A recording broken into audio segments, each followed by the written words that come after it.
ఒక పేదింటి పిల్లవాడు తమిళనాడులో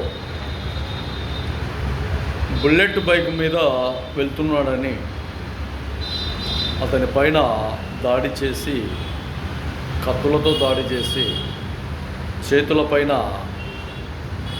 కత్తులతో దాడి చేశారు నరికారు. మరి ఈ విధానాలు భారతదేశంలో చాలా చోట్ల ఇంకా వివక్షతోనే జరుగుతూనే ఉన్నాయి. మరి వివక్షతో జరుగుతున్నా కూడా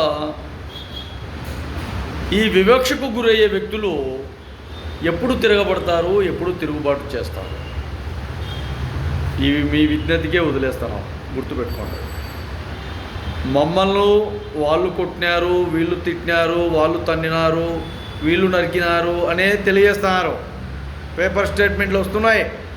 కానీ మీరు గొంతులు కోసేది ఎప్పుడు, మీరు చంపేది ఎప్పుడు, మీరు నరికేది ఎప్పుడు, మీరు బాంబులు వేసి కూల్చేది ఎప్పుడు? ఇది మాత్రం చేయరు.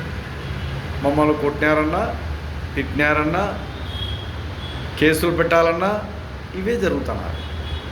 కేసులు పెట్టాల్సిన అవసరంలా, తిరుగుబాటు చేయండి.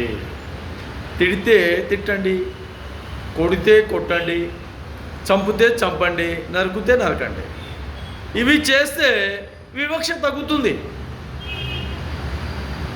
లేదంటే తగ్గదు. ఇంకొక 1000 సంవత్సరాలు వచ్చినా కూడా. కాబట్టి మంచి మైండ్తో ఆలోచన చేసి ఎక్కడ ఏ తప్పు జరిగితే వెంటనే ఆ తప్పుకు వెంటనే పరిష్కారము ఏం చేయాలా? గొంతులు కోయాలా, పిడిబాకులు తీసుకొని పొడవాలా, వేట కూడా వాళ్ళు తీసుకొని నరకాల. అప్పుడు వివక్ష తగ్గుతుంది. బాగా గుర్తుపెట్టుకోండి.